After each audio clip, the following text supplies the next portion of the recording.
départementale. Donc j'organise via deux dispositifs qui s'appellent l'APA et la PCH, j'organise le maintien à domicile des personnes âgées dépendantes et des personnes en situation de handicap. Alors je travaille beaucoup en collaboration avec des services d'aide à domicile et d'auxiliaires de vie. Moi je suis vraiment sur du domicile et je suis quelqu'un de terrain, c'est-à-dire que je vais voir toutes les personnes âgées ou en situation de handicap. Je vais les voir dans leur lieu de vie et on élabore ensemble ce qu'on appelle des fois un projet de vie ou un plan d'aide personnalisé. Donc depuis quelques années quand même, ça fait une dizaine d'années que je pratique, depuis quelques années on a vraiment un changement sur les profils des personnes qu'on accompagne au domicile, avec de plus en plus de situations très complexes à gérer au domicile, des accompagnements qui sont des fois difficiles. Et partie de là, j'ai vu que les aides à domicile, parce qu'en fait on voit mieux les défauts chez les autres que chez soi, en fait, j'ai vu qu'il y avait plusieurs stratégies pour s'adapter à ces changements qui pouvaient être très angoissants. Et notamment, j'ai remarqué que certaines d'entre elles transgressaient. Donc j'ai voulu un petit peu essayer de voir qu'est-ce que ça apportait, pourquoi, je me suis beaucoup intéressée à cette question de la transgression. Déjà peut-être parce qu'en me regardant un petit peu, je me rendais compte que moi aussi je transgressais.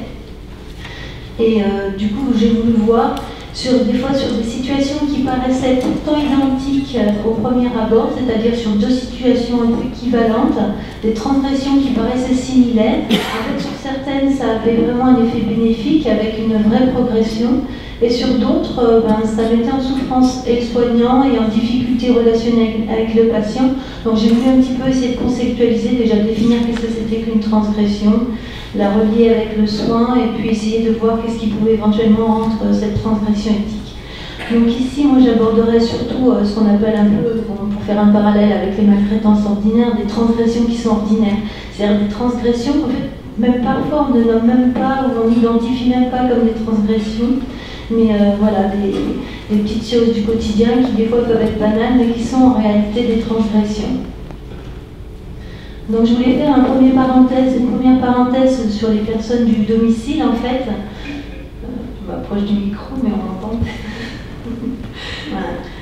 En fait, notre travail à nous, en institution, il est déjà cadré par l'architecture, l'organisation, les règles. En fait, on est déjà structuré par notre travail, en fait, et ça c'est aidant, c'est-à-dire juste un lieu professionnel qui nous protège et qui a des règles est contenant et aidant. Alors que l'aide à domicile, son lieu de travail, c'est le domicile de la personne. Et j'irai même plus loin dans l'intimité même de la personne dépendante et vulnérable. Donc ce qui est vraiment difficile, c'est que l'aide à domicile, elle doit s'adapter à chaque fois à des lieux de travail différents, des habitudes de vie différentes, ce qui est quand même compliqué et difficile pour elle pour poser un cadre professionnel et pour avoir aussi un environnement professionnel qui soit aussi sécurisant pour elle. Donc il faut qu'elle soit quand même encore plus claire avec le cadre pour pouvoir se poser déjà à elle-même ce cadre et pour se protéger aussi dans un domaine où elle a accès à la vulnérabilité de la personne. Et souvent des personnes qu'elle connaît sur du long terme, c'est-à-dire que par glissement, les personnes étaient des fois plus autonomes au début et les tâches par glissement finissent par des fois un peu déraper et elles sont des fois amenées à faire des choses pour lesquelles elles n'ont pas été préparées. Et elles doivent s'adapter et chacune le fait en fonction de ce qu'elles sont.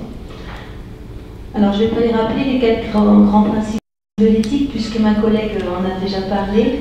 Donc il faut toujours voir que dans les situations extrêmes, il faut garder en tête qu'on est là par rapport à ces 4 grands principes. Donc première étape, qu'est-ce que la transgression? Donc si on regarde n'importe quel dictionnaire, transgresser, c'est ne pas respecter une obligation, une loi, un ordre, des règles. C'est aussi aller contre ce qui est habituel, ce qui semble naturel. C'est aussi aller contre et au-delà d'une limite. Mais c'est surtout dépasser, sortir d'un cadre donné et outrepasser. Donc c'est plutôt sur cette dernière phrase qu'on se positionne plutôt en tant que soignant parce que selon moi, on se dépasse avant d'outrepasser. Mais transgresser, c'est pas seulement juste passer une limite, c'est aussi une expérience vécue. C'est-à-dire que le soignant qui transgresse, il vit quelque chose avec la personne. Et c'est une expérience qui est singulière, dans un contexte donné, et à un moment donné. C'est pas quelque chose qui est d'une généralité ou de quelque chose qui est subi, c'est vraiment une action. Et donc, comme on a dit, il y a quand même des situations et des cas de conscience avec des décalages donc, entre la règle et la norme. Et la norme nous pose une limite à notre action. Et c'est cette limite qui agit comme dans un couple limitant-limité, c'est-à-dire qu'on est limité par la norme. Et en même temps, donc se pose à nous la question, parce qu'on est quand même libre, de est-ce que je transgresse ou est-ce que je ne transgresse pas. Donc transgresser, c'est quand même humain.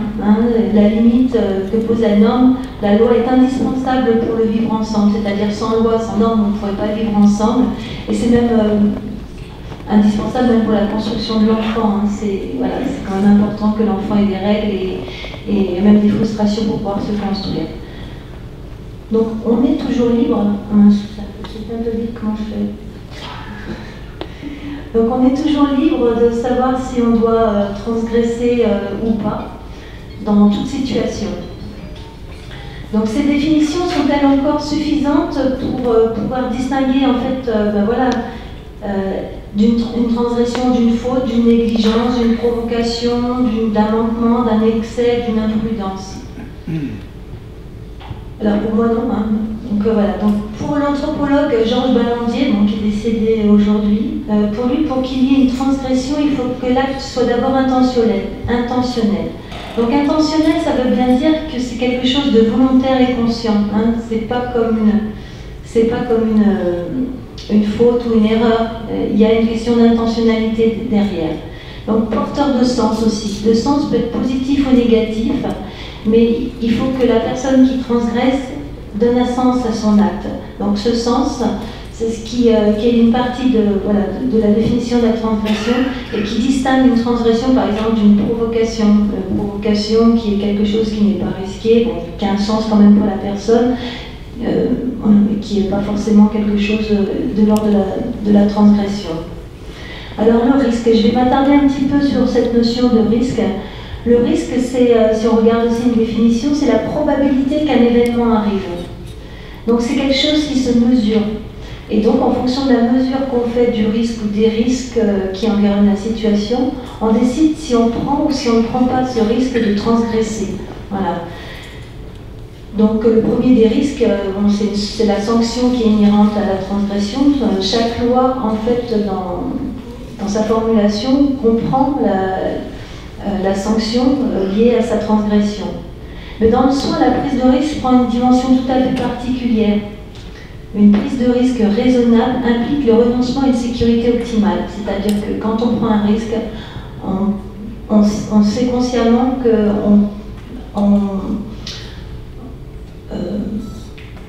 on renonce à une sécurité optimale.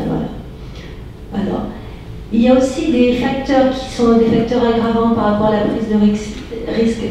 C'est-à-dire, par exemple, les personnes, donc, comme certaines aides à domicile, qui ne sont pas suffisamment formées ou pas suffisamment informées de ce qu'elles doivent faire, parce qu'effectivement, des fois, les personnes sortent de l'hôpital sans l'être accompagnant et elles sont souvent les premiers. Ça va trop vite, ça va trop cher. Donc, excusez-moi. Donc, elles manquent souvent de formation et d'information. Et du coup, le manque d'information est un facteur aggravant au risque, puisque sans savoir, elles sont amenées à faire des choses sans qu'on les ait même concertées avant. L'accoutumance au risque est aussi un facteur aggravant de dangerosité, en fait. Parce que quelqu'un qui est accoutumé à prendre des risques en permanence va minimiser les paramètres liés au risque et le risque devient invisible. Voilà. Après, il y a un dernier facteur aggravant au risque, c'est la mise en compétition. En fait, dans certains services, la mise en compétition des agents qui ont le même poste peut pousser certains à prendre un peu un risque mal mesuré. Et un risque mal mesuré, c'est de la mise en danger. Donc on pourrait s'arrêter là pour les définitions et puis se dire que bon, si j'ai agi avec discernement, c'est-à-dire que j'ai bien jugé la situation, avec fermeté, ça veut dire que j'ai accompli un choix, que j'ai décidé est-ce que je transgresse, est-ce que je transgresse pas.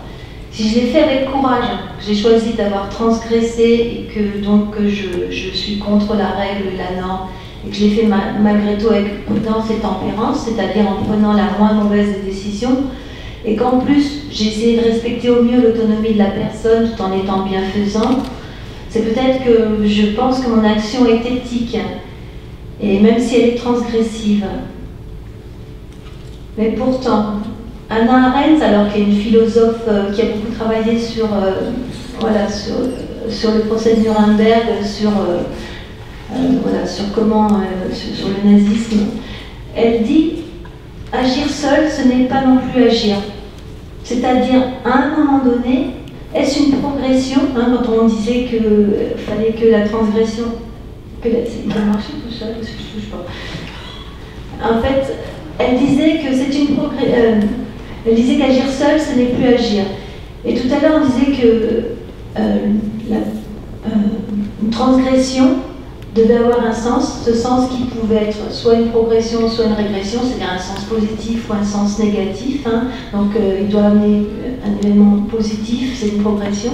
Donc si j'agis seul sans communiquer et partager, est-ce que c'est quelque chose qui est éthique? Est-ce une progression? C'est des questions que je me pose. Hein.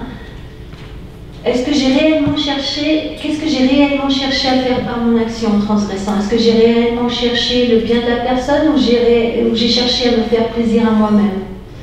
Et ai-je participé à faire évoluer les choses, à faire changer les choses? Parce que si jamais je transgresse dans mon coin, je fais ma petite sauce avec la règle et puis je m'en accommode et je fais les choses pour moi, est-ce que j'ai vraiment participé à faire évoluer la situation pour le groupe, pour l'institution que je représente quand même, et puis pour mes collègues.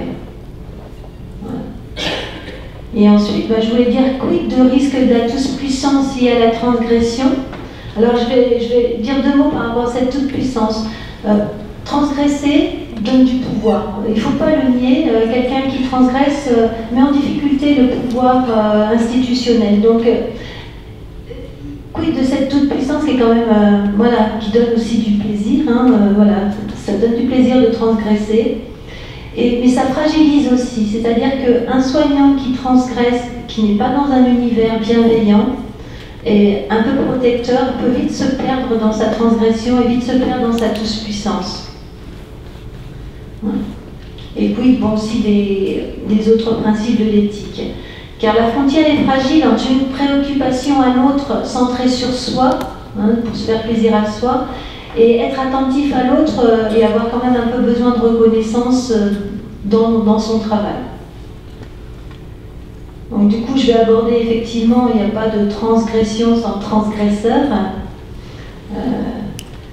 Pour nombre, alors comme je l'ai déjà dit, pour nombre de psychologues et de psychanalystes, psychothérapeutes, tout ça, c'est l'interdit, la frustration qui aide à la construction de la personnalité.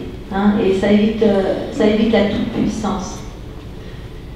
Mais selon notre personnalité, notre rapport à l'autorité, nous réagissons très différemment face à un dilemme mettant en cause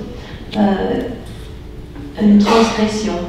Et j'insiste, le soignant qui transgresse n'est ni meilleur ni moins bon que les autres en fait. Parce que c'est pas parce que je transgresse, que j'ai le courage de le faire, que je suis meilleur que celui qui obéit à la règle et qui reste dans les clous en fait.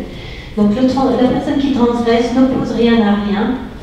Il y a une complémentarité. En fait, effectivement, les collègues avec lesquels je m'entends le mieux, c'est des collègues très carrés qui n'arrivent pas à transgresser et elles font un aussi bon travail que moi, je pense. Et la complémentarité et l'équilibre sont également source de progrès. Donc il y a multiples raisons pour lesquelles on peut transgresser. Donc je fais une petite liste là. On peut transgresser pour se rencontrer soi, chercher au fond de soi ses limites, pour rencontrer l'autre, donc c'est le cas des fois dans le soin, pour rencontrer les autres, pour exister par soi-même, pour ne rien tenir pour acquis, se poser des questions, pour s'engager par le goût de la découverte, pour se soustraire à des injonctions de conformité, pour défier aussi les limites. La frontière est fragile entre une préoccupation... Ah, ça je l'ai déjà dit. Voilà.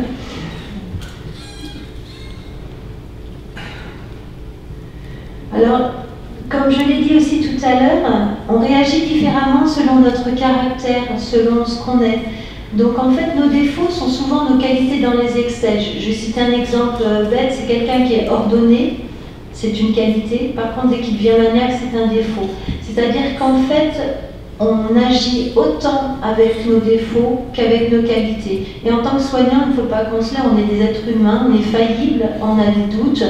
Et dans des situations difficiles, quand on est un petit peu en situation de stress, je pense que nos défauts interviennent autant que nos qualités. Voilà. Un soignant efficace, pour moi, donc c'est un soignant qui se connaît, qui connaît un petit peu ses défauts, qui saura du coup qui saura les contrôler en fait, et qui saura quand il franchit la ligne en fait. Pour moi, c'est quand même important.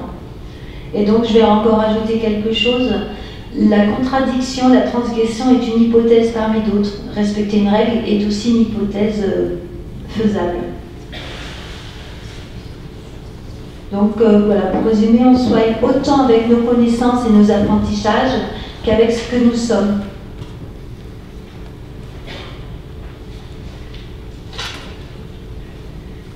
Alors on oublie beaucoup justement dans cette époque, ce que mon collègue a bien expliqué, c'est-à-dire qu'on est vraiment à l'ère de la médecine avec des normes, des règles, de la standardisation, des temps bien calculés. Donc on oublie un petit peu de faire appel à notre imagination et à donner de la confiance.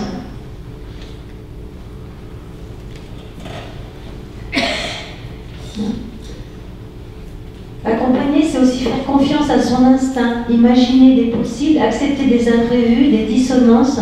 La normalisation brille l'imaginaire. Donc effectivement, dans des situations complexes, on peut faire appel à son imaginaire, et même si cet imaginaire pousse parfois à la transgression. Et je pense qu'avoir conscience de ça permet de rester authentique. Si on a conscience qu'on peut être faillible, qu'on peut des fois, oui, transgresser et des fois pas toujours être parfait, c'est aussi rester authentique. Et après, j'insiste, la transgression ne reste possible vraiment que dans un univers qui est bienveillant, c'est-à-dire, personnellement, je travaille avec une administration qui est bienveillante, une hiérarchie qui est bienveillante, qui me fait confiance, et ça aide pour expérimenter des choses, même si parfois je peux sortir du cadre. Et j'essaye, avec les aides à domicile avec qui je travaille, de leur poser ce cadre bienveillant-là. C'est-à-dire, à un moment donné, j'essaie de leur laisser la possibilité, des fois, d'aller au-delà de certaines choses, tout en étant en vigilance pour éviter qu'elles se mettent en danger. Donc, partie de tous ces constats, je me suis après posé la question, quelle démarche, parce que là on est sur une transgression qui peut s'entendre, sur des actions, des situations un peu complexes sur lesquelles on a imaginé des façons d'agir qui sont différentes de ce qu'on connaît. Je me suis dit à quel moment on peut passer d'une démarche transgressive à une éthique, en fait une éthique dans la transgression. Donc en fait là, sur la suite, je me suis inspirée d'une lecture que j'ai faite de Dominique Jacquemin, qui sera présent donc à la conférence de Besançon le 18 novembre. Donc il a utilisé cette démarche un petit peu dans une autre situation. C'est plutôt sur la fin de vie, mais c'est une démarche que je pense importante. Donc il a parlé que notre action transgressive devienne éthique. Il est indispensable de la nommer, de la mettre en mots. Parce que donner un nom à quelque chose, c'est le faire exister. Ne pas la nommer, c'est continuer à la nier, et donc on peut reproduire des erreurs en permanence. Et le non-dit, c'est quand même source de souffrance et de répétition. On ne conscientise pas les choses. Nommer, c'est aussi rendre des comptes. Et c'est important quand on est un employé sérieux, c'est important de rendre des comptes, même si on ne doit pas justifier tout, c'est important quand même de rendre des comptes à un moment donné. Et mettre en mots, c'est rester authentique, comme je l'ai dit, maintenir la confiance et rester professionnel et éthique. Si je nomme et je parle de ce que j'ai fait, si je reste éthique et je maintiens un niveau de confiance assez élevé entre moi, ma hiérarchie et la personne que je soigne. Je pense que c'est indispensable. Et mettre en mots, c'est aussi réfléchir un petit peu sur notre action. Donc ensuite, partager, parce que mettre en mots, alors régulièrement, alors je veux dire on, mais ce que j'ai observé sur les aides à domicile, c'est qu'elles me parlent de ce qu'elles ont fait. J'ai aucun rapport hiérarchique avec elles. Hein. J'ai un lien prescripteur, mais j'ai aucun lien hiérarchique. Donc elles me parlent régulièrement de ce qu'elles sont amenées à faire. Elles me testent, savoir si elles peuvent ou pas en parler en équipe. Je pense que c'est important déjà une première fois d'en parler avec une collègue ou quelqu'un de bienveillant pour éventuellement arriver à en parler en équipe et le partager de façon argumentée dans la collégialité avec le reste de l'équipe. Et ensuite, ce partage d'informations, cette mise en mots, permet de reconnaître et de justifier et de mesurer l'efficacité de cette action et d'en mesurer aussi les bénéfices pour soi et pour autrui. Je reste convaincue qu'il y a toujours un bénéfice pour soi dans chacune de nos actions. Il ne faut pas le nier, c'est important. Voilà, on a besoin aussi des fois de reconnaissance ou besoin de savoir ce qu'on est capable de faire. Et se reconnaître et justifier permet aussi d'agrandir notre périmètre d'action, d'étendre notre champ de compétences et notre expérience. S'il n'y a pas une reformulation, s'il n'y a pas une discussion après, je pense qu'on n'apprend pas d'expérience. Et ça peut permettre du coup de faire évoluer les pratiques. Et c'est pour moi en fait cette collégialité après coup, on va dire, hein, cette démarche éthique posteriori, qui peut redonner un sens éthique à notre action. Alors, je vais résumer un petit peu. Hein, les diapos qui viennent, c'est un petit peu un résumé de tout ce que je viens de dire. Donc, dire le concept transgressif repris pour en re-questionner le sens, l'intention, le bien fondé permet d'en redonner la dimension éthique et d'en partager la responsabilité. Ce partage évite aussi la toute-puissance au seul motif du bien faire. Comme ça a déjà été dit, le bien faire, c'est pas souvent une raison suffisante et c'est pas parce qu'on veut faire bien qu'on fait réellement bien. Il faut vraiment se poser des questions. Ensuite, ces trois éléments fondamentaux qui permettent de redonner une dimension éthique à la transgression. Le bon moment, c'est-à-dire que une transgression, si elle n'est pas faite au bon moment sur une situation qui est bloquée, où on a exploré toutes les autres pistes et qu'on n'arrive pas à la débloquer, c'est ce bon moment qui redonne, avec l'authenticité de la personne qui le fait et la mise en mots, ensemble, une dimension éthique à la transgression. Ça, c'est fondamental. L'acte transgressif va toujours déclencher des réactions, vraiment avec ceux qui ont un problème justement avec la transgression, et il y a des personnes qui ont des problèmes avec la transgression, va susciter des émotions. Donc ce bon moment réhabilite l'action transgressive dans sa dimension légitime, c'est-à-dire c'est parce qu'il n'y a pas d'autre solution qu'on est amené à transgresser. Donc comme je l'ai dit, hein, c'est un environnement bienveillant et protecteur qui permet à cette authenticité de s'assumer. Alors je vais faire un petit nota bene parce qu'effectivement aujourd'hui dans notre société un peu de performance on a de moins en moins le droit à l'erreur, et assumer sa faillibilité, assumer ses doutes, assumer son droit à l'erreur, c'est encore compliqué. Je pense qu'il faut être assez fort pour pouvoir le faire. Donc en fait cet environnement qui accepte aussi le droit à l'erreur peut libérer la parole. Il faut que la personne, pour pouvoir raconter ce qu'elle a fait, et surtout si elle dépasse un peu le cadre, elle doit se sentir en confiance.